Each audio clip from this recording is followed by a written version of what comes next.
Hello. So we were Hello. talking about we already started this conversation before I started recording. We were talking about, the book, The Absence, and the kind of process it took to get this I'll memoir. tell you How what, many years ago it was? I'll come in as if like everybody knows what we're talking about, and then you can. Sure.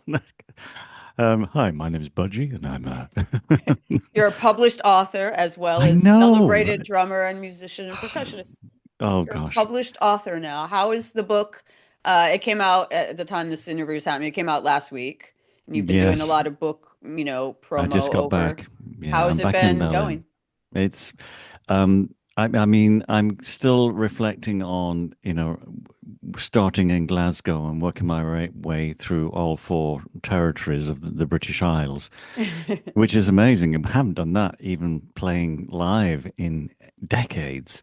Oh, So I wow. started in Glasgow on the west coast of Scotland and then moved over to Edinburgh and then crossed the border south to Leeds and then came down to Manchester, which was not somewhere where I did an in-store, but that's where I went off to a place called Anglesey in North Wales, where I met up with my old painting tutor from Liverpool Art College, who's now, kill me if I forget, but he is somewhere 82, 83, I think, and still painting.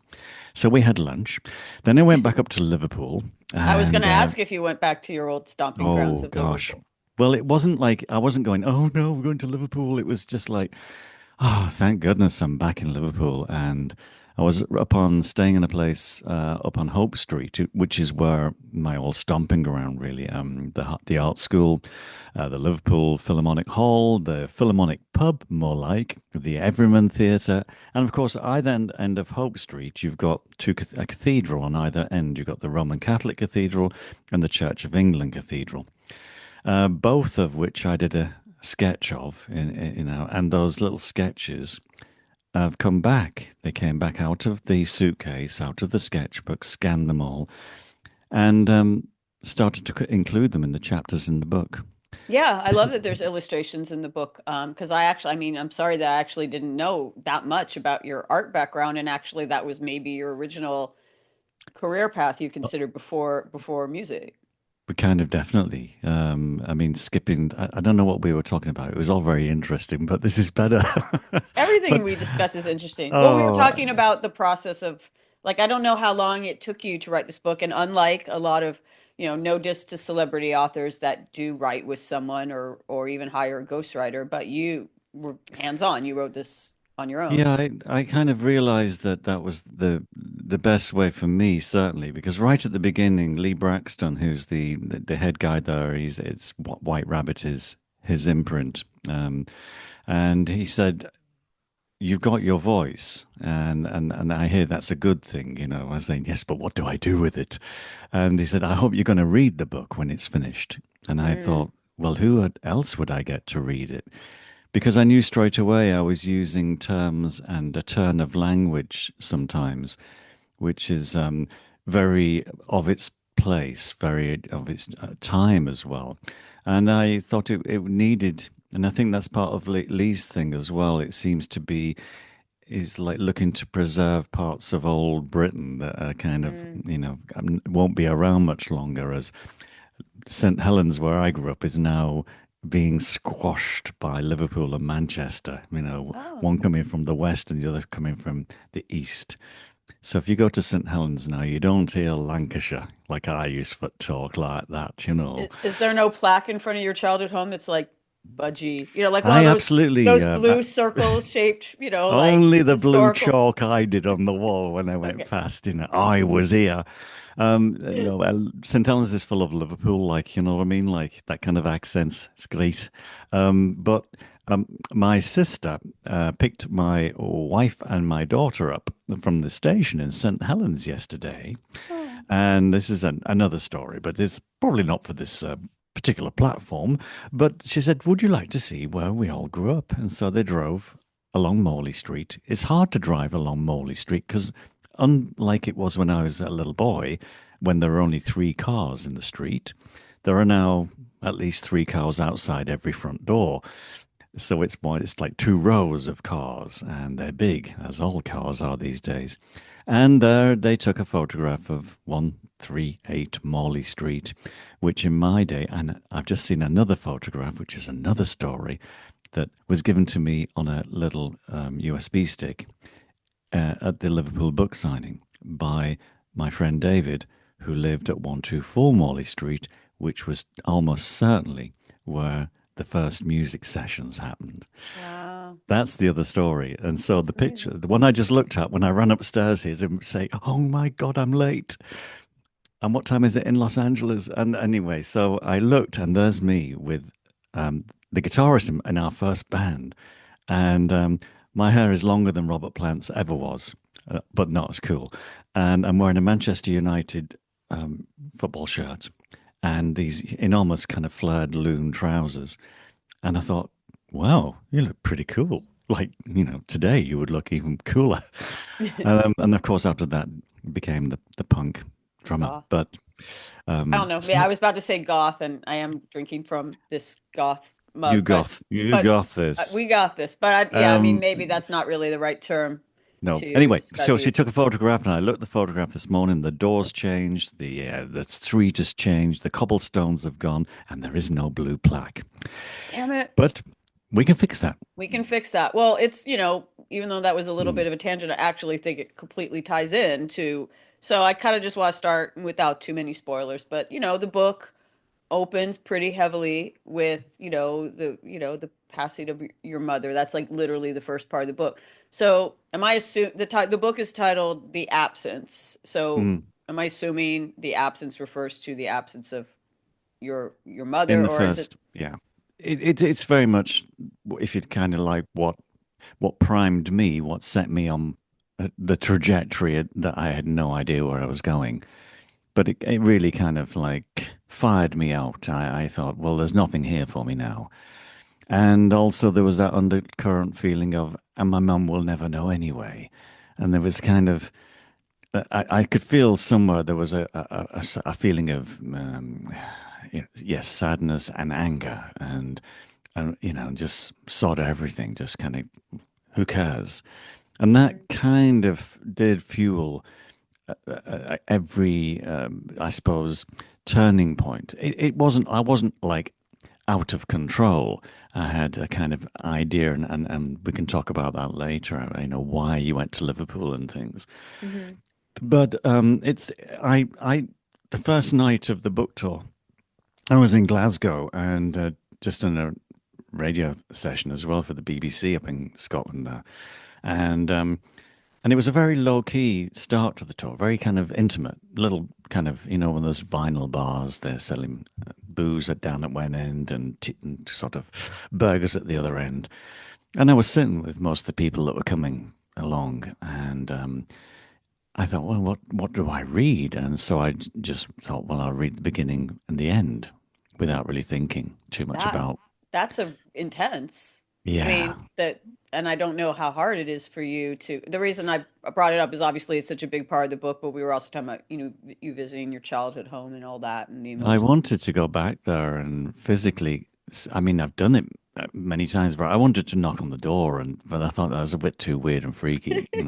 Where's my plaque? But yeah, do it reading, the beginning, you're like 12, I believe, Yeah, and your mother suddenly dies in a pretty shocking way, and at least the way you write it, that's how it comes across. And then you read that in front of an audience, like that's intense. I think I did it the way that I approached it.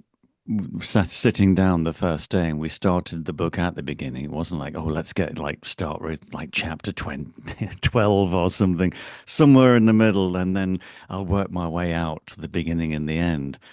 And I thought, no, I really kind of, I think that sets the mood and tone for me anyway. And those were the most challenging. I thought they would be. I was thinking about how am I going to get in there, as this young boy sitting and observing everything.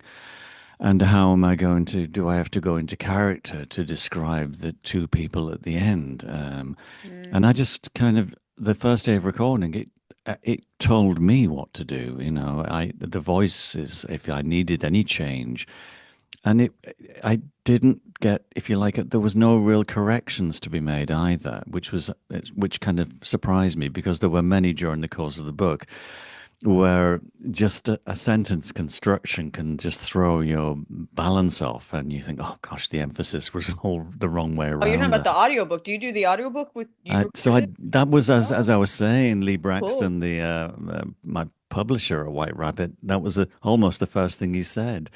You have When a you great write this, voice. Oh, when you said voice, you meant voice, like literally. Yeah. You have a, literally recording the audiobook, and I said, I mean, as we were talking earlier, I couldn't imagine anybody else getting yeah. their head round the cross between Lancashire into St. Helens into Liverpool, and I have told you before, like, when we've done other interviews with you and, Lowell for that project, whatever, that you do have a good voice for radio or podcasting or whatever. So, yeah, who else could have done it? I've got my microphone the right way around You this do. You evening. sound great. You sound great. For 4 years, I've been talking into the side of it like this, Oh, is thinking that, really? yes, Hopefully I have mine. Good. You touched on this a minute ago, but because that starts off the book, and you yeah, mentioned in the book this kind of weird realization that maybe you might not have even, had a music career if that hadn't happened because you might have had a mom around who was disciplining and chaperoning you a bit more and being like, no, you're not going on tour, you're not playing this gig late at night, you're not hanging out with these much older people in yeah. town or whatever. And I mean, that must be a weird kind of like sliding doors thing to think about because obviously you've had an amazing life and career, but your life, you experience this really traumatic loss and that caused it or set the it in motion, and your life could have been so different in so many ways, good and bad, if that hadn't happened. The question was asked, would your mum have let young Peter at 12 be out at the weekend, sometimes as late as 2, maybe sometimes as late as 3? I mean, everybody went to sleep when the television finished, which is way before midnight. So the weekends, we were coming home late. But I had like money in my pocket, not that I had to dish it out and say, "Here's the pay, Dad." No, I mean, my mum, no, my sister answered it for me. She heard this on the podcast and she went, "No, no, she wouldn't." And so she told me that, and I thought, of course not. I mean, it's funny how you remember your childhood. I don't know. For me, I remember coming home in late, having been out with my friends all day. It was raining all day. We'd been playing in a muddy wood. And I came home around about 6 in the evening, and my parents were ready to go out. They were either, and my mum just cuffed me around the side of the head, and that's all I remember. The one time, probably. But she was really upset, worried. We have no way of communication. There were no phones. There was no phone in the Mm, house mm. even. Oh wow. So there was no way of knowing where is he? Who's he with? And Yeah. my dad was being like me, going, "Oh, he doesn't mean it. He's okay." But she was so upset, I remember. And then, it took all these years later for my sister sitting in the car park outside the pub where my grandmother's house was just across the street in another place, another time. And she said, "Of course your mum loved you." And I could quite easily have thought, as my brother was 10 years older than me, my sister was 6 years older than me, and I kind of popped out in 1957, and it was a cold winter the year before.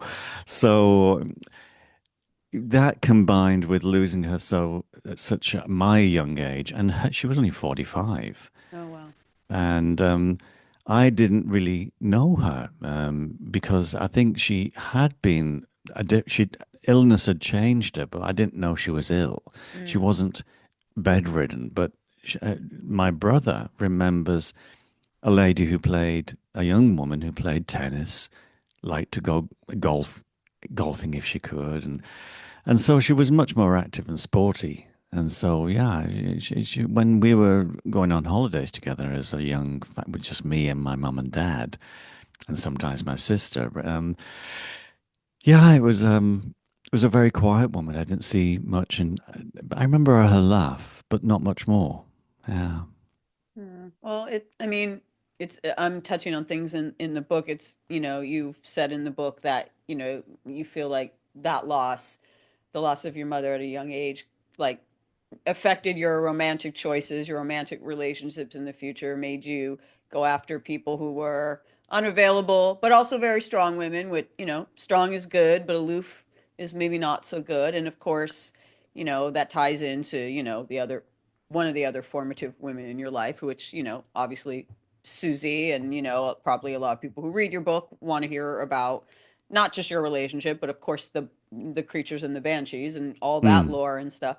Um, so yeah, I think it's, I don't know if the title, The Absence, relates to that because, it was very interesting to me. And I hope this isn't weird for me to say, but, growing up and, looking up to both the banshees and the creatures, like you guys were couple goals, as they say, goth power couple, like, so to read the book and realize that, wasn't always great behind the scenes. It seems like there was maybe something always missing in your dynamic, or maybe not always, but for a long time missing, where there was a connection, but there was something kind of absent.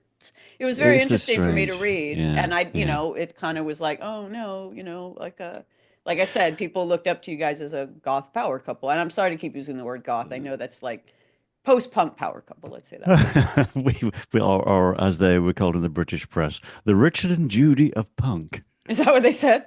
Yes, you know who Richard and Judy are, the kind of book program on the They're like a morning television, show or something, like morning TV couple. presenters. Yes, Okay. yes. It didn't go down too well, that Oh, they particular said that back in the day. accolade. They said that back in the Yes. day. Yeah, that's an odd one. Yeah, yeah. When we were like on the cover of Smash Hits and stuff like this, you know. Okay, okay. It's an interesting, I'm interesting positing when I hear this, it said that it sounds like there was no fun or there was something absent and missing. It's hard to go there, and I suppose we mentioned earlier about did you have somebody help you write it? I'm just Mm. avoiding the question for a moment. Can you tell? I'm just Yeah, I mean, I know. I'm sorry that I'm asking, maybe some no. personal If it's questions, but the book is actually maybe, I mean, obviously there's a lot of really, for the music geeks who want to know about the mm, recording sessions and the drums and things like that. That's in there as well. But I think the core of the book, even if someone isn't a fan of your music or doesn't know about your music, I think the core of the book is more all the personal stuff. And you were really much more forthcoming than some other celebrity rock and roll memoirs are. So, I'm asking things about the book, but if there's yeah. anything you're uncomfortable with, it's fine. No, no, not at all. I was leading into really. It was, Okay. leading into somebody who did kind of hold my hand metaphorically in many little interview sessions through Zoom because I only recently met my whole ever-growing crew in London when I got round to Rough Trade there in London. I'd met my agent Claire, but hadn't physically met Lee, Luke. All the people who had been kind of on my screen each day or at the end once a week, whatever. Luke Turner, I mentioned to you, has the Quietus online review and music thing, and I very quickly took the um, position. It was a bit like going into a studio where the producer or the engineer knows their way around the place. Put myself in a situation a little earlier in my career where, I'm going in to play the drums and add my parts to the music and look after the song, and leaving the technical aspect and how things can actually go together and which microphones to use and why would we mix this in this way for this particular feel. I'm leaving that in sense of putting the book together as well to people who've done it and edited and reviewed, and it's what they do in the morning. And I wanted to glean a lot of information. I wanted to understand more of how that can work. And so I'd read a lot of memoirs that were not written in the author's voice, and I found them disappointing. And I've also read memoirs that have been very much in the author's voice, which had no editing. There's And that too, yeah. those long ones Yeah. that Not end going to up in a mention names, but yeah. no, but they usually end up in courtroom and bickering, and they stole all the money, and whether that happened or not, I thought also I wanted something to be a story that engaged you. I mean, it's a bit like writing a lyric where you have to have something worth writing about. If it's just pop songs, then it's good times. And I love you, and now I miss you, and so of course there's that aspect, and the fun aspect, the black humor, the meeting of two kindred spirits in a rehearsal room writing songs together. It doesn't get more special than going to Hawaii on a whim and coming back with an album that everybody loves. Well, four or five people loved, but it's maybe, but is it interesting to read? And so a lot of incidents, if you like, are an amalgamation of many little conversations or many bigger incidents, and making them into maybe something that is like a dynamic chorus. So you make it, you give, you don't hold it out for another 8 minutes of a song, let it grow. Let's go for it and let's see what. And then I realized that's when it started to take me, and that's a very strange point when you come back the next day and you're wondering what's going to happen next. And this is only something I'd heard from people like Hilary Mantel. Like I started to look around at many different writers. The one I loved the most, and the book sits over here with a lot of other books. It's called In the Dream House. And of course, that title appealed to me. I thought, Yeah. oh, my book could be called that. But that would have kind of pinned it down to a certain type of book. But this one was by Maria Carmen Machado. And it's the way it was written, and it's unflinching in its brutal honesty. Yeah. Um, and I just, if anybody's interested, read it. The title's easy to remember, and it's very stylistic. But I really liked the fact that you could write from the point of view of. It's not saying that everything was aimed at you. It's just that you felt everything was aimed at you. And I very much got that from her book, that it was to do with the way she felt about herself. And I thought it's a lot to do with where I came from, what happened. And then if we're talking about Susie, of course, then there's a lot happened in her early life, Yeah. which was very similar. We were born in Right. the same year. We lost a significant other, a parent, her father, my mother, around the same age. And that I speak for myself, it turned my life on its head. And it wouldn't surprise me if there's somewhere that connection was. I mean, I kind of met Susie before I did.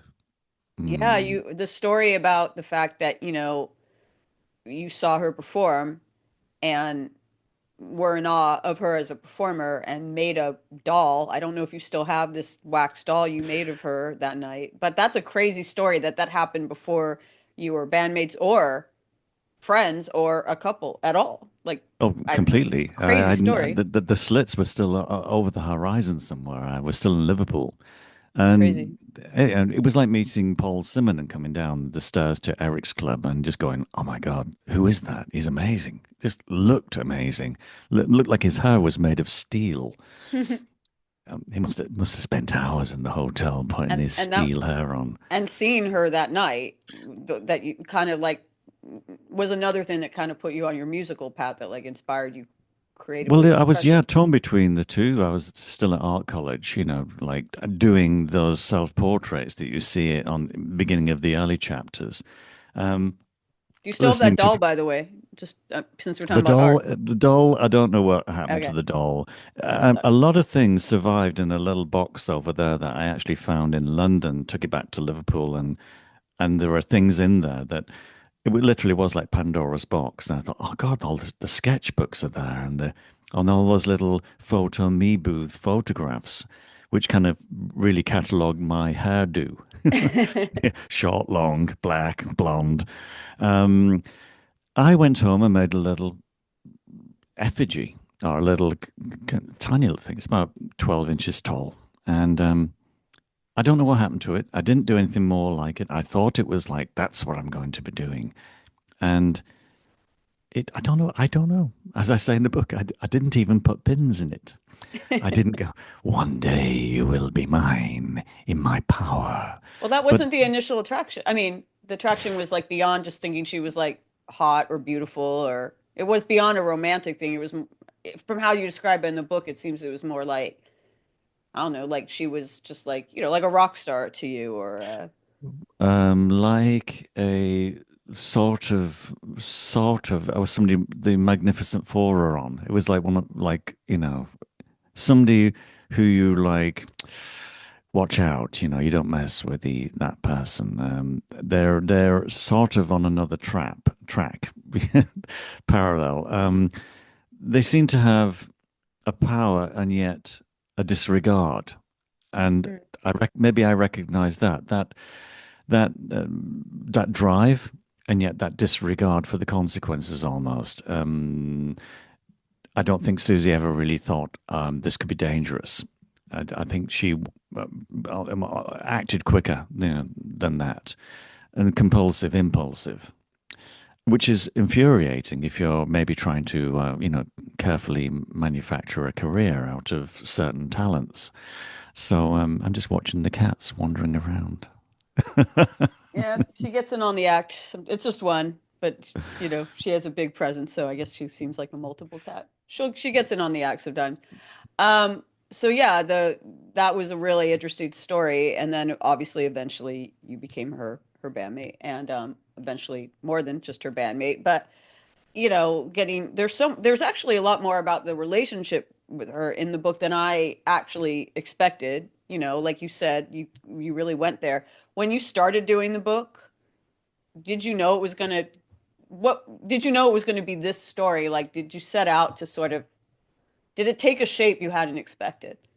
I think the shape, it really came because of where to linger and where not to linger, if you like. I knew I didn't want to write an album by album, if you like, like the first thing you mentioned. Maybe people would like to know more about how you did that record, what was it like? I mean, I thought Hawaii was interesting enough to spend some time back there. Hmm. Boomerang, Spain, that was really interesting, but sort of we kind of were already through that. There was something else to a different story to tell at that point, but that was a big part of it. And I think it's that also we were, I was helped to put together, not necessarily in strictly chronological way, so incidents could move in time.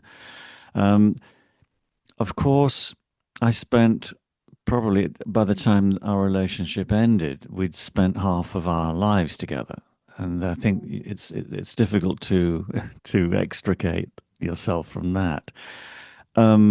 We were never apart, and so there was no "I'm just leaving for I'll see you later" kind of thing. Right. I never knew. I always thought, what would it be like to go to work and come home in the evening and would the house be empty or would dinner be on the table? These things were never a question, never considered. But also there was the downside to that was we were never apart. So there was no downtime. And so you experience every aspect of every flaw, every wondrous part of your beautiful character. Well, that's what's interesting to me is when I sort of alluded to earlier that there was maybe some kind of disconnect or something, something a little, and correct me if I'm reading it wrong or whatever, but that's what I got from the book is that you mentioned that one of the things you connected on or, was the fact that you both lost parents at a young age. But did you say in the book that you guys never actually talked about that? You were together all this time, and like you would think, such it's a really obviously unique, sadly unique, a Mm. traumatic and unique experience to have that. You would have thought that would have been something over the course of the, I don't know, 20 years or so you were together, that it would have come up or that you would have had a heart to heart about. But it seems like, I don't know, maybe it's a British thing, like a keep calm, carry on thing. I don't know. Like it's weird to me that that wasn't something you guys talked about. And precisely that. I think Susie mentioned somewhere we had that in common, and of course we did. But we never took it further. It was never, as you say, just a few drinks in the evening, maybe sit down, and So, how did it make you feel? What was it like for you? What happened to your family? I just saw Susie's family probably every Christmas. We went round there.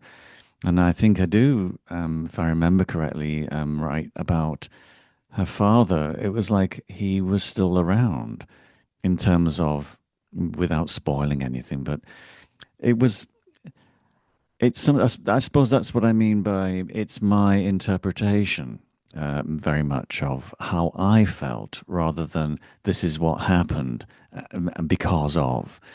This is like going to a situation where it's love, but it's love that's been disturbed by the sudden disappearance of a major part of that family, loved or hated, but maybe only hated because of what illness had made them become, if you like.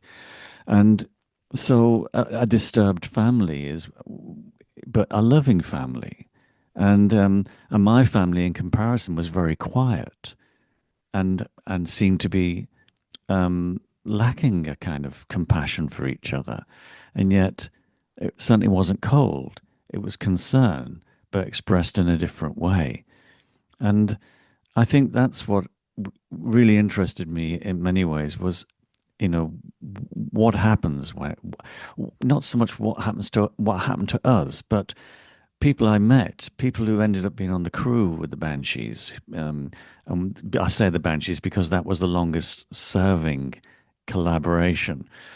And it felt like a family. Sometimes certainly when Robert Smith joined that family, it was the mental family. I think that was a term coined by Robert. Um, and of course, the Cure were very much in our lives. And so, gosh, it wasn't until Lollapalooza that we saw other bands at work and the way that they operated, because we didn't hang out with bands. Hmm. But what brings all these crazy characters together?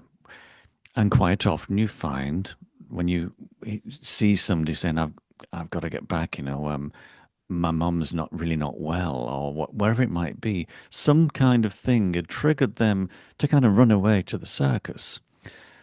And that's the thing that fired me when I was a kid. Before any of that happened, I saw the circus and the visiting fairground rides as a kind of, that looks exciting and scary at the same time. And I thought, I wonder. And I think when my mum died, it was like, let's go find the circus, you Makes know. sense. Since Mm. you mentioned Robert Smith, I was mentioning that when, I was younger, we would, as they look at you and Susie as a power couple or an it couple, but we also, there was a term, didn't exist then, but it's called shipping, when you like want two celebrities to be together. And there was a faction of fans who like wanted Robert and Susie to be a power couple because, they were like the two pillars of that era. And it was interesting because you do write in your book about not that they were ever dating or anything like that, but that there was a weird friction or just a weird dynamic between them that I think, you yeah. witnessed. Yeah. And uh, Robert was the only person that called Susie Janet, Oh, her second name. And because he always used to get her name wrong, Susan Janet Dalian. I think it was always a D for some reason for many years. But yeah, it was, and I thought, wow, that's really like, hang on, that's really forward and familiar, and she loved it and took it. It was kind of so she was Janet to Robert, and Robert was Wabbit, as in Elmer Fudd. did this make you jealous, this sort of like kind of familiarity they have? Or did you ever suspect that maybe there was something going on or worry that there was some kind of No, because emotional affair, I guess would be the term? Oh gosh, I mean, I could easily be jealous of a crew member. It was Mm, somebody like maybe getting too much attention, um, because there was a kind of we can't show that much affection, or it might disturb the equilibrium or something, the balance within the band.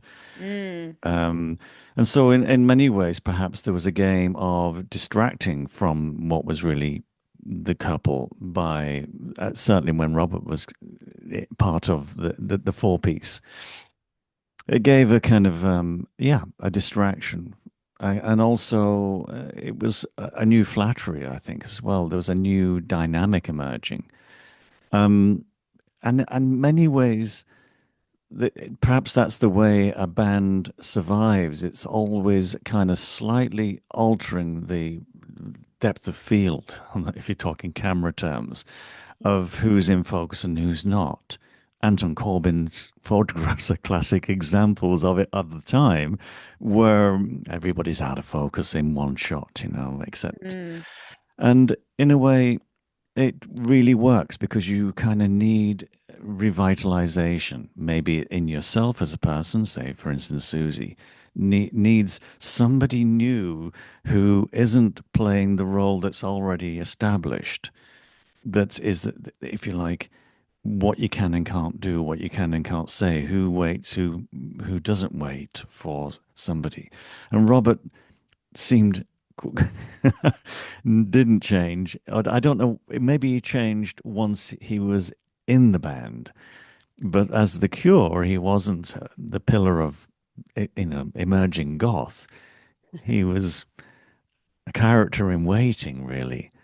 Um, but he kept Susie waiting, and that was not a good idea. um, but he paid, But in Mm. always a kind of with the kind of that kind of routine, almost comedic routine that gets you in and out of situations like that when you are in each other's lives day in, day out. And it went that way until what we didn't know at the time, kind of Robert's story, really, where the Cure were back, if you like. Robert and Lol were kind of developing a new version of Cure, Mm. and that would be Love Cats and The Walk, Let's Go to Bed, and the associating, videos. And we were at the same time trying to do a very difficult album for us as a band with Hyena. And it was really a matter of who turned up and what we could get done. A very creative time, but a very frustrating time. Robert wasn't playing guitar, he was playing keyboards. Oh, So, really? he, yeah, we played guitar on the album, of course, Oh, okay, but yeah. I sitting mean, down, okay. constructing a song, Robert Oh, would quite often be on the piano. I'd get a drum beat. We'd rattle out through Swimming Horses. Take Me Back was done in the same way, and then fleshed out into songs later. mm, okay. So it was a very kind of like more like working the way the band did when I first joined on Kaleidoscope. Well, it's interesting to me. There's a lot to just unpack with band dynamics. I mean, it, it's almost sort of like, not quite, but like a post-punk Fleetwood Mac situation that, Susie had at one time been involved with Steve before, right? Before you came, and then you came into the picture and you were the cute new guy, and then there was a Well, flirtation, and then you went from being a secret couple to being an official couple, and also official couple that had a side band, the Creatures, and like, you know, it seems like that would be a recipe for some fraught band dynamics of people getting jealous or trying to mark their territory or battle for dominance in the band. And also, of course, there must be a weird power imbalance. Well, you write about in the book about if you're a couple with, the figurehead of the band, the lead singer, the person whose name is in the band, it's just like a whole weird recipe there. I'm curious about how the dynamics changed from when all these things took place, not just within your relationship with Susie, but just like within the band itself. yeah, in a way, as Susie is that would be seen as the figurehead, that even though she didn't want that, would never. of course, there were certain moments when it was nicer to be waited for and made and well, I'll do it if, which would be done with a kind of semi tongue in cheek, but also yeah, why not? Because otherwise nothing's going to happen. And I could have, if you like, played more on that kind of my position's safe and think that kind of Mm. thinking. But it was suffused with I'm just one of the band as well. And very much my role would always be um, kind of the oil on troubled waters, if there was, or making sure the crew were okay, kind of acting as a go-between. Um, I kind of had that kind of inner connection to, as you say, the figurehead, but also I was below decks as well, and I like that kind of flitting between the upstairs and downstairs of the Banshee household. But the power dynamic between either you and Susie, or just the dynamic between you and Steve or the other bandmates, did it change once well, you kept it on the DL for a while, but once everyone in the band kind of knew you were a couple within the band, because, sometimes that actually works out well within bands, but sometimes it doesn't. Well, Sometimes that, you said it with the Fleetwood Mac yeah, reference, and it's saying, of course, was Mick going out with Stevie? What was it? What happened to Lindsay? And then you got the other two, the bass player and whose names escape me right now. Sorry, guys, but it makes it very interesting from the outside, and yeah. probably very difficult on the inside. And of course, you just have to take the blows with the rough with the smooth, because really, what is the most important thing is getting the songs together, or trying to reach a different audience or a bigger audience or wherever it might be without it being careerist per se as well. And that's a dilemma and a fine balance. And I think, that over the years we see how Susie has to deal with that from embracing it or from pushing it as far away as possible and but always on her own terms, embracing it, taking it to extreme adoption of the role, and then confounding everybody just by turning and saying no, enough, that's close enough, Mm. and yeah, it's and that's when I think then the individual characteristics start to reveal themselves because you at some point you kind of in the four corners of the band, but you're on your own very much, and you have to figure out how you set back in motion the coming back together again. So I think that was a process that we got good at. We Would you would you rehearsed a lot. consider overall the fact that you were her boyfriend or partner, husband, whatever, that give you an advantage within the ranks of the band or a disadvantage, or did it like not really matter? Did it not affect?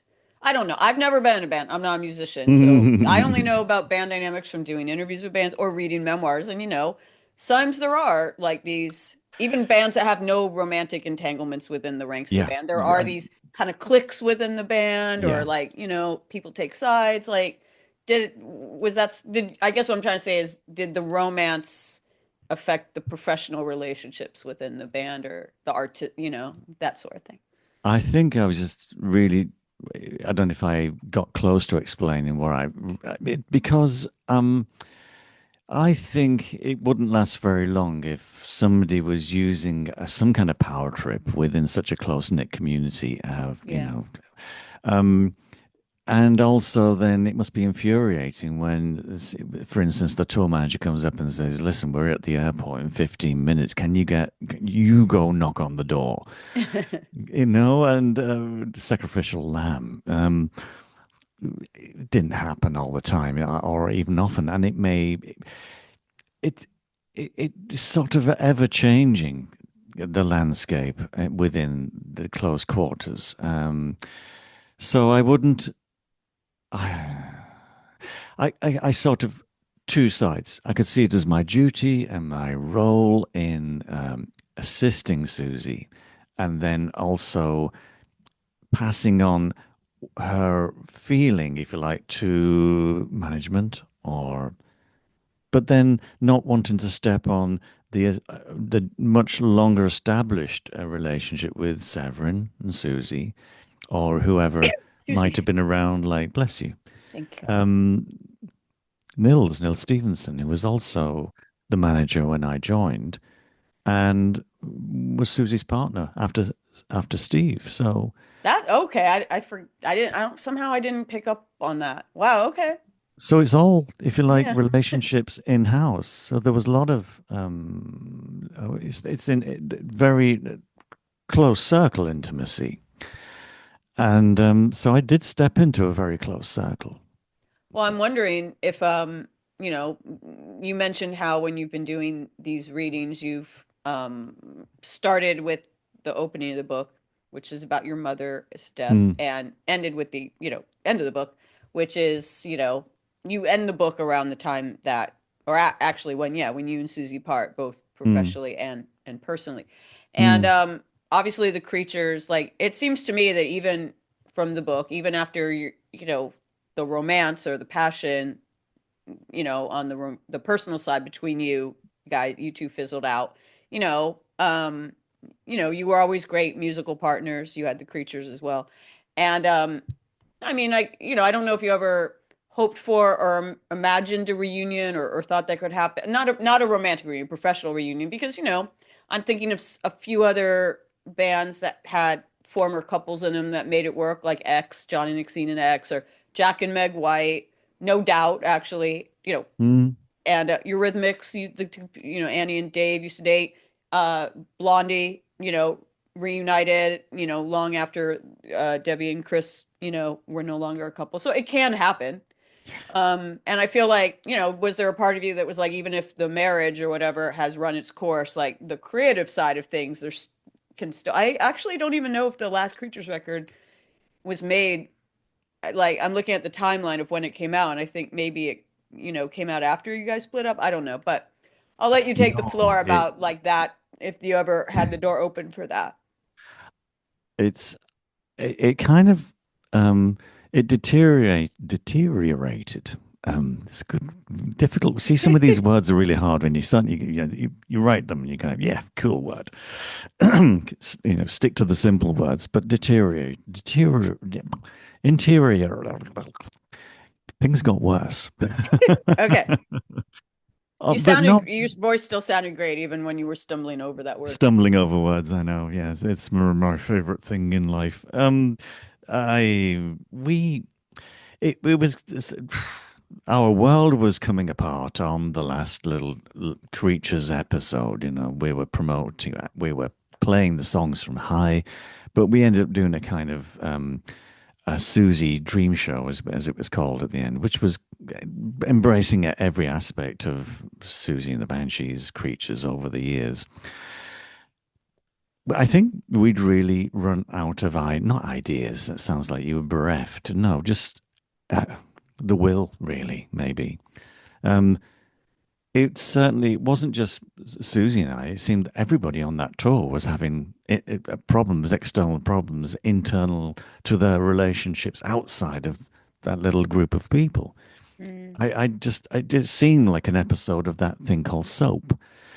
It was just everybody was going through something. If I just get off this tour, it'll be fine as soon as this happens, and then that might happen. And um, so it was more like um, there was a long period, really, of I suppose, slow realization that this had all come to an end, and that's when I think, if you like, the real feelings came up. Not that we had bad vibes or bad feelings, but we were every day, every week, we were getting further and further apart from the thing that held us together. I think for the longest time. I guess my opinion, but Which was um, music or? Yeah, yeah, because the Banshees finished in 95 and the Creatures, we just went back to France and continued as the Creatures. So it wasn't like the Banshees ended. It was like, well, the Banshees as we knew them finished, but it's really that Stephen Severin went home and Susie and I went to France and that's where we'd been. So it wasn't until actually 2002 when we did the 7 Year Itch that Hmm. Severin was back in touch. And we thought maybe that was the resurrection of possibly a new life for Susie and the Banshees. And that's when I touch upon briefly why that didn't happen. Um, and really, that was the point where it's the creatures or nothing, you know.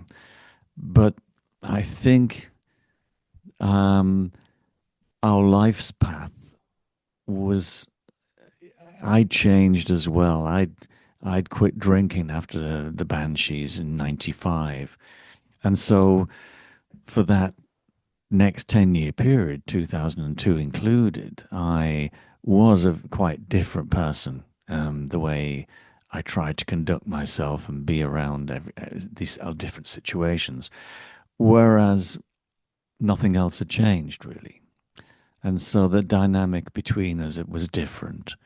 And that was becoming more and more difficult to sustain. I think that's really what was happening. So unless there was mutual desire to change together in a way, I think that's how relationships need to go, is deal with things. And we'd never been very good at dealing with things. We were great at getting on with the next thing so as not have to deal with that thing. Yep. So yeah, there was never, I don't know if you're in communication at all with Susie now. The book sort of ends in a way that makes it seem like you're not. I mean, I'm not holding out for a reunion, just so you know, but although it would be nice, but I just wondered if it was ever, I mean, I guess I'm sort of asking the question again. It's just like, there was so much musically at one time between you. I mean, I don't actually think the Creatures ever properly got their due in terms of, I mean, everyone loves the Banshees and probably primarily knows you from that, but like the Creatures was so innovative. And I mean, I listen to those records now and they still kind of sound like the future to me. I just wondered if you ever thought like, okay, like, I'm married now, or, we have our separate lives, like that chapter's over, but like there's still more music left there. There's still more creativity left there. I wonder if, okay, and there's now a book as well, and there's Mm, my own thoughts and feelings out there as well. And there's a lot of, oh gosh, is this even the right thing to do? It's been amazing feeling the response, of course, from a lot of diehard, all-time Banshees fans, Creatures fans, people who followed the Creatures around all over the world, and understanding a story that, expected or not expected, I think it's not as somebody asked, are you digging the dirt? And I think it's not a comfortable ride, but I think how on earth would we have ended mm, otherwise? Just kind of went, yeah, I suppose it was good while it lasted, wasn't it? Yeah, we'll see you around. I think everything we'd done, everything was usually pushed to its limit. The dynamic pushed till, okay, it doesn't really support it any longer. Um, I really think we achieved such a lot. yeah, I do And too. when the Creatures became the main vehicle for a good 10 years, we just toured and toured and toured, and there was a lot of fun. But I think it really took its toll. And really, I think when it gets to the point where you think you shouldn't be together, but the it's easier not to rock the boat, just to kind of dig in and go, well, it's just one more. Yeah. It's quite different. Not, as I mentioned, I was not suddenly filled with courage and conviction, but I thought perhaps I need to sort myself out first and see what happens. And during the course of that, Well, yeah.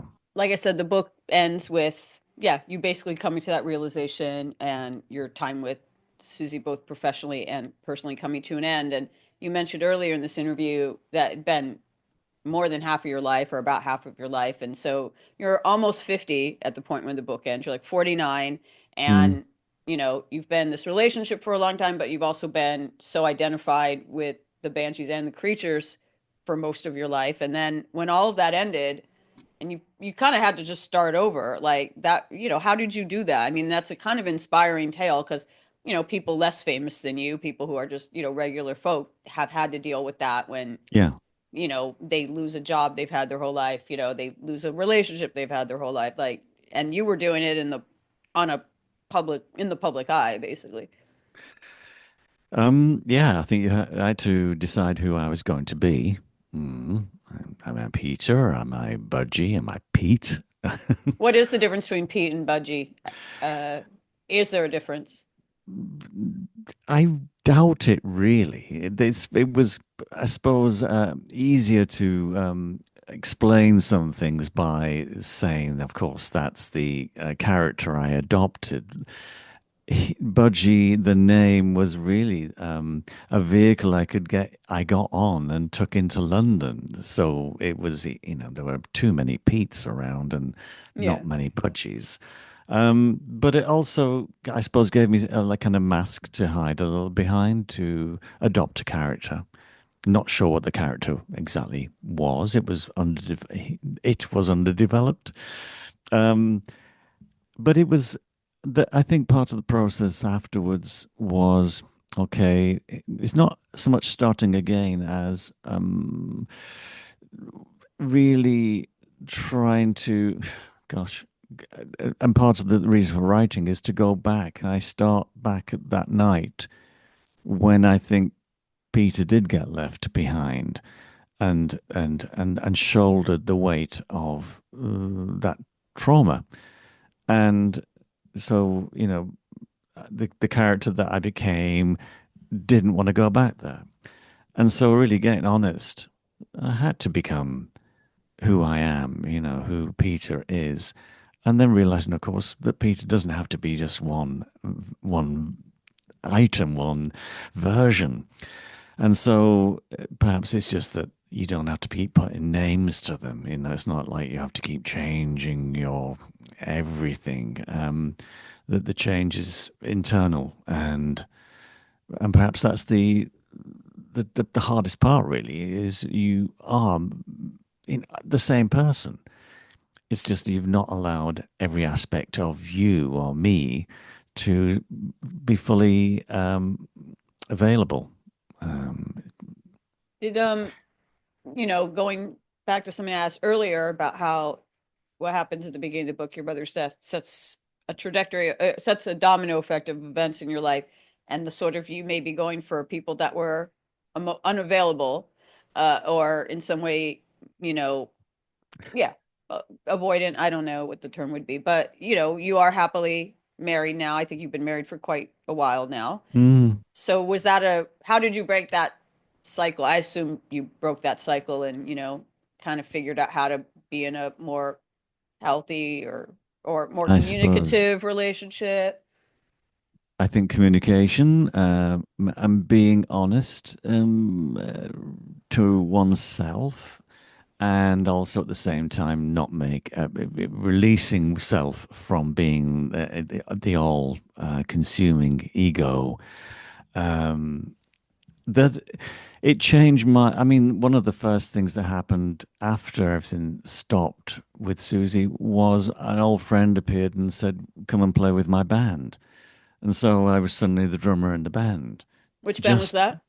that would be with Juno Reactor. Oh, cool. Yeah, and so suddenly I was introduced to another a camp of music, the alternative dance scene around Eastern Europe, and these 3 4 day festivals were if the festivals we'd grown up with had become corporate events, these were the opposite. It it was travelers, and they traveled around Europe to the festivals, and the music went on all night, and it it was just non-stop. And I really loved it. I really loved this. Um, and I was sober as well. So I was really only had the music and then I got tired. And if there was somewhere to crash, that would be handy. And then later I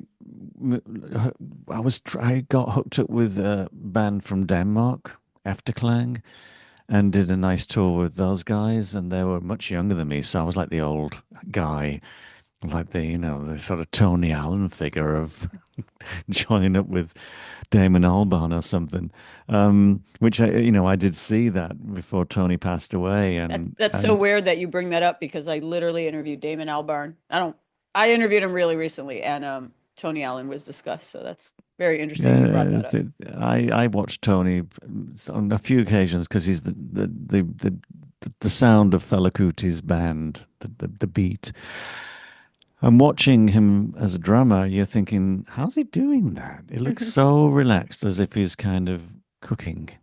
His two hands are looking like they're tossing pancakes, or maybe doing the dishes afterwards. It's a very relaxed, repetitive kind of thing, and yet it's just doing everything that's needed. And I watched him from behind and just saw his bass drum foot just kind of tickling the bass drum head. And Paul Simonon, who we just mentioned earlier, is of course is playing bass with Damon, and he's kind of driving the beat, and Tony's just kind of locking everything together. Um, We need to get you it's on a that, Gorillaz album at some point. I don't know how that yeah, hasn't why happened not? yet. I mean, But it was really that where I was freed up from a lot of responsibility as well. I burned out on Creatures before Susie and I burnt out, mm, and I think it was kind of more or less at the same time. I was trying to run everything because I thought that was my role, and I really I couldn't do it anymore, and I had no plan B. So it was nice stepping into, and certainly with John Grant, just being the drummer in the band, and everybody back on the bus around America, and maybe a couple of hotels, and um, nice different way of experiencing music. And of course, then there was a new relationship, and then family arrived, and you don't it doesn't take me to tell anybody that suddenly the focus shifts, and regardless if you've got your ego in check, there's really not room for it anyway. And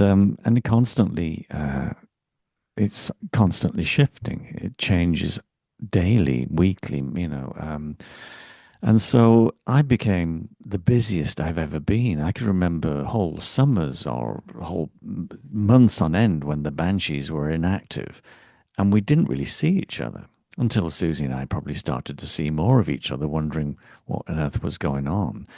Because you mentioned that what we were just talking was, what did I do when the relationship ended? When, if you like, I was known for being that character.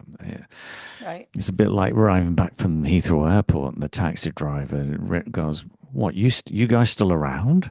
I thought you'd finished years ago." And Oh man. and then you just ask the question, "Well, when did you last buy any music, or listen to anything that's going on?" Um, and I think it's that I don't recall Susie going out on her own clubbing or, hanging out much. If we went out, and we did go out a lot together, it'd be a quiet place or a place where the crowd wouldn't be. And then you could maybe meet some people, and yeah, there you were. But it wasn't like suddenly the whole area's roped off with a red rope and you're viewed like in a goldfish bowl, which happened a lot, of course, when you're on tour. And you can't go anywhere. You can't go out in that city when you're in that city. Unless you're Prince and you're on stage till 3 in the morning. But your relationship that you have now, you keep it, I don't know if this is a reaction to the fact that you were this couple in a fishbowl. Like the relationship you have now, I mean, you're pretty not, I wouldn't say secretive about it, but like there's not a lot of details out there, your wife's name or really anything. And is that something you are consciously doing to like just kind of keep your personal life on more sacred and less in the Yeah, I mean, because it's changed so much. Everything is available. It really doesn't take more than a few clicks to track somebody down by name, and for the children's sake, really. Mm. Not because, I'm not in the least ashamed or Oh no, embarrassed I didn't mean like that, but some or people are very precious about just not wanting their personal life out there, which is a choice I respect.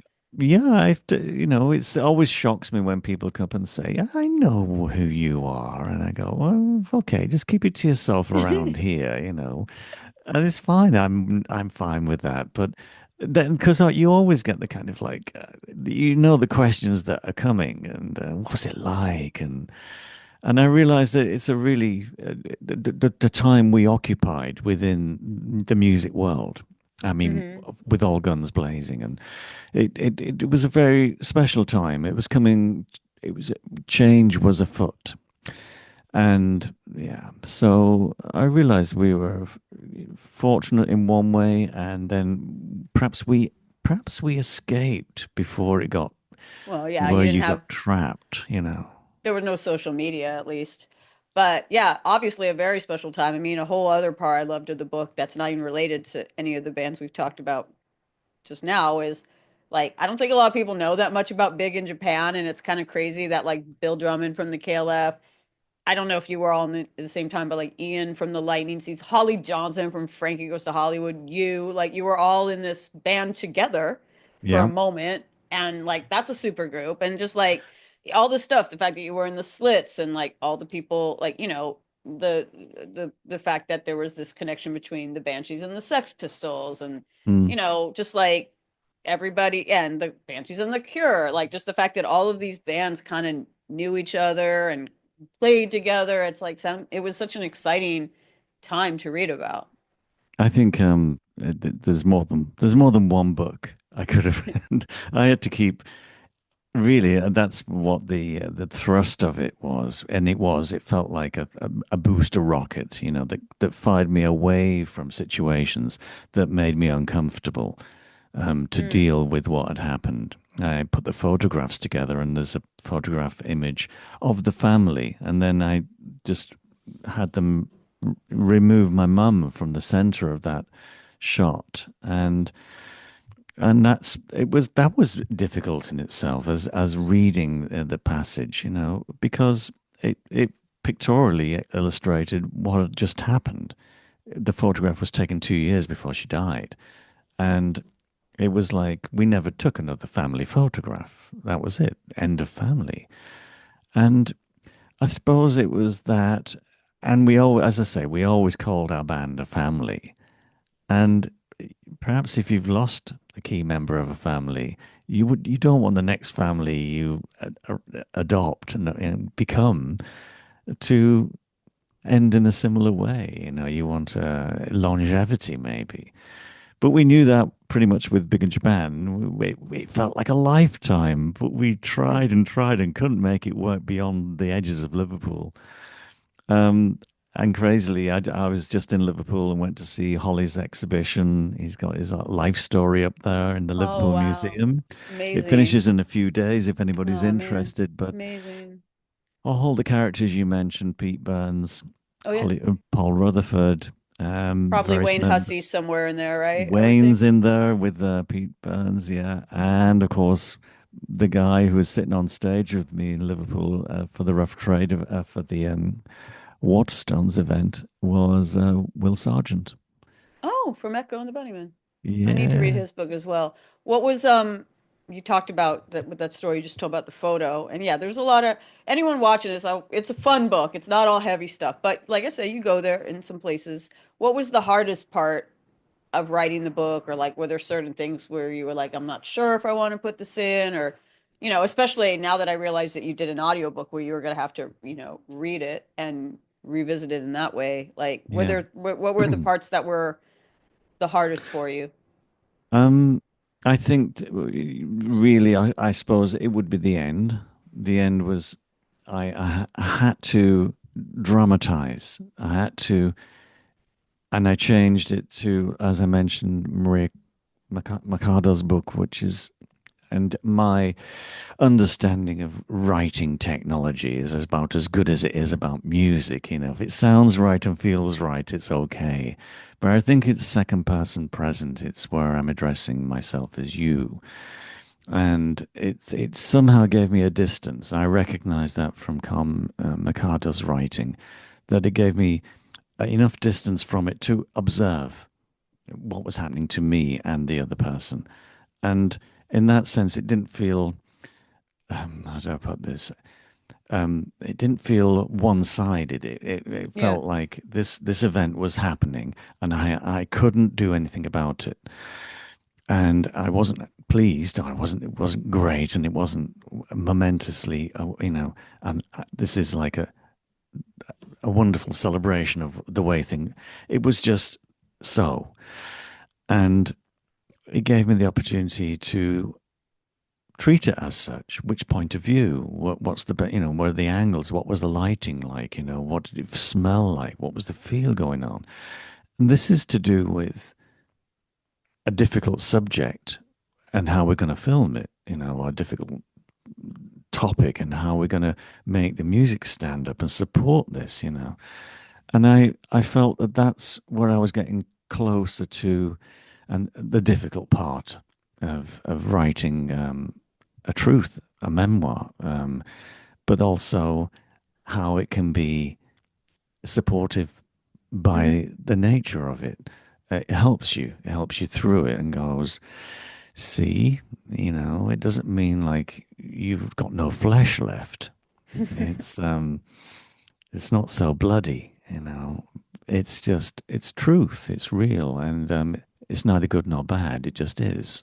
Yeah, I mean, I think it might be helpful for anyone who's gone through a divorce, or it was relatable. Like you said, not one-sided. Like, yeah, Susie in parts of the book does not come off as a perfect person by any means, but neither do you. You Mm. come across as a flawed human as well. And, you're very honest about your foibles. And by the way, you were very accident prone. Like there were parts of the book, like I'm like, how many times is this guy gonna fall and like hurt himself? I was like wincing. I'm so glad that you didn't seriously ever injure yourself. But I mean, some of that was, I guess, alcohol related. But yeah, you're very Mm. transparent about not just in relation to your marriage or your relationship with Susie, but just in general about your life.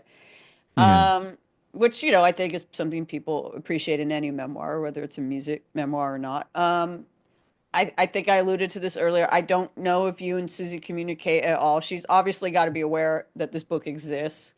Mm. I don't know if she has read it, if she would read it, if you, I just wonder if you know how she would react to it, or if you could speculate, like, would she be upset about this book, or would she like say, yeah, that's fair, that's how it went down? Like, you don't, it's not, by the way, I also want to point out, it's not a salacious book. It's not a mudslinging book. It's not a scandalous tell-all. It's not that, but it's honest. And, I Mm. imagine, I'm not a famous person, but if I were to write about certain relationships in my life, I would wonder how it would be perceived. That in fact, it was. I read something Martin McCarrick posted. Martin being the long-term cellist and keyboard player with the Banshees, and he said, "I've been writing my story for years, but I'd be worried about me putting out there in public what other persons might consider very private." Hmm. And of course, that's the dilemma. And that's the dilemma. And you decide yes or no. Um, if it goes out, if I put this together, it has to be an honest version, and understandable, and hopefully clear away some, you know, obstacles to my own well-being, and maybe somebody reading it could also relate. And so, in one way, what Martin had said, and there you go, Martin. So somebody is reading your blog, and I understand. It could have been anybody, but just happened to that's what pricked my ears up. But yeah, because that dilemma is what we face when we're holding on to something that we is precious, and we don't want it to end, but we can't escape how we feel, but we don't know what to do, which takes me right back to where my mum went. It was, it's the thing that it's the thing in main thing in life, and it is vanished, it's gone, and yet you don't want to even mention it for fear of, as I would feel, I don't want to embarrass you. I don't want to make you feel uncomfortable.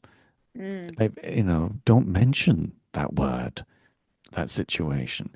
And it creates a terrible um, inability to really experience things. You go about it a different way rather than just letting it come into you and go, okay, I can deal with this. So yeah, there's a, there has to be more than just, left school, hung around, hightailed it out of town, landed in London in the middle of explosion of musical talent, and carry on going. And you think, yeah, there's got to be a little more to this than that.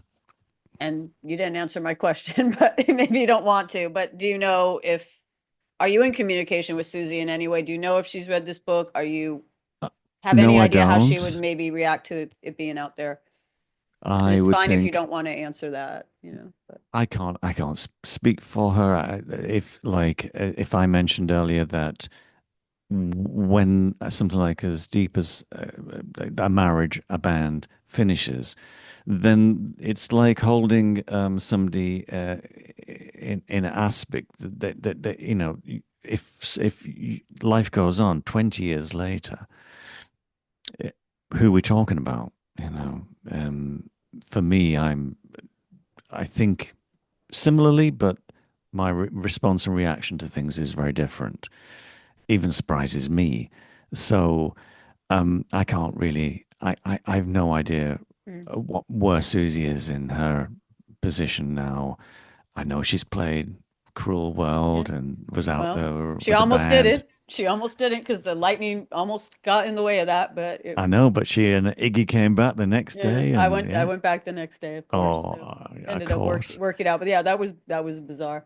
I But don't know. I mean, I could go out there and thinking somebody's going to come along and go, "You shouldn't have put this thing out," and I'm going, "Oh."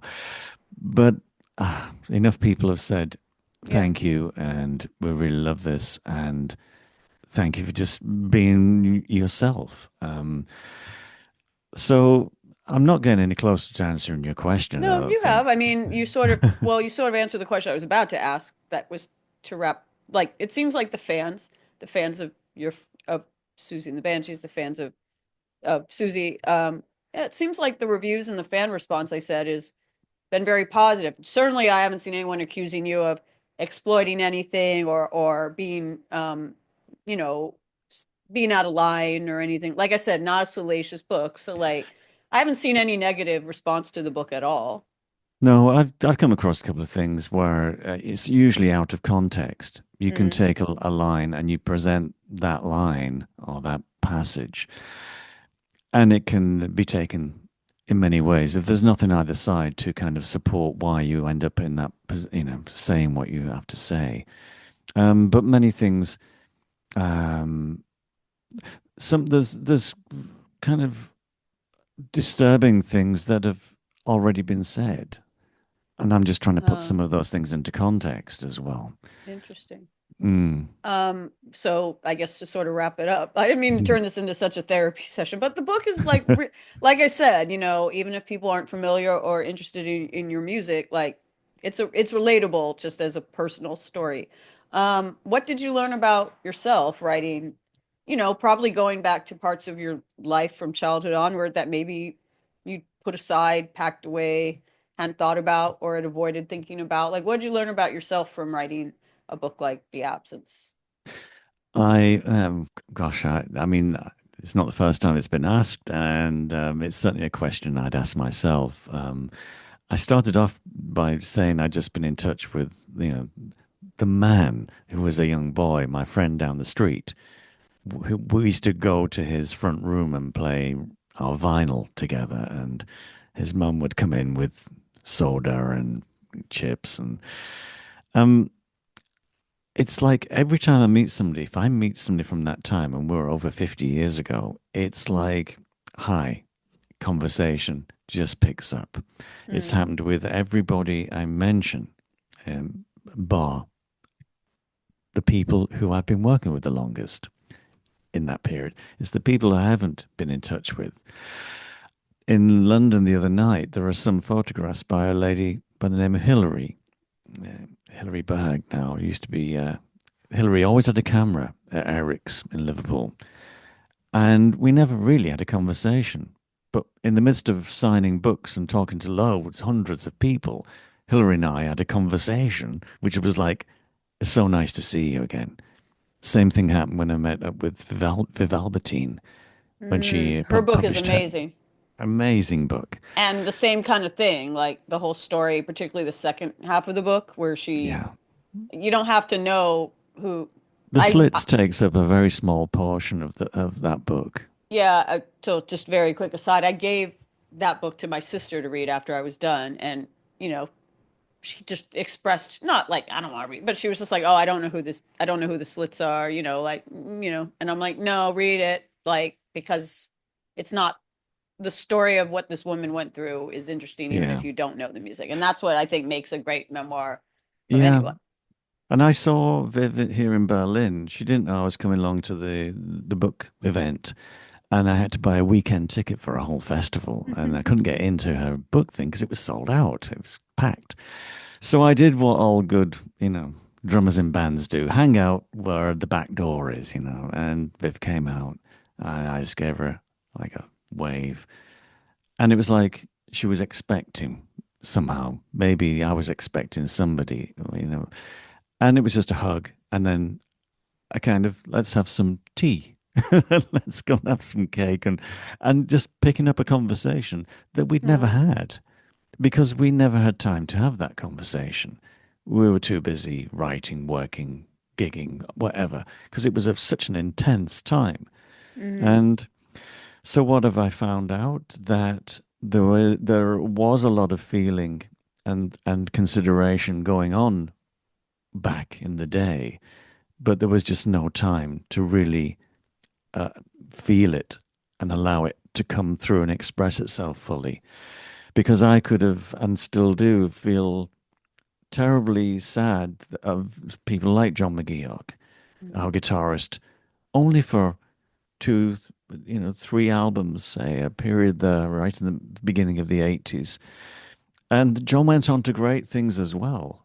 But it was just the way our particular relationship kind of came to an end. And because he's no longer with us, that, perhaps I could have, he certainly tried to, and I mentioned that in my writing.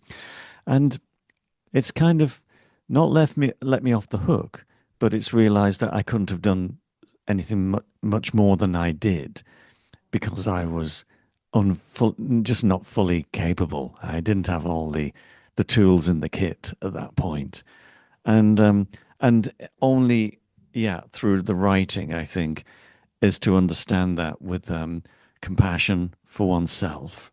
That it's like me going back to the little boy I left back in St. Helens and saying, "It's okay, it wasn't your fault." Oh, wow. Well, I think that's a good way to end it. I mean, that's just profound.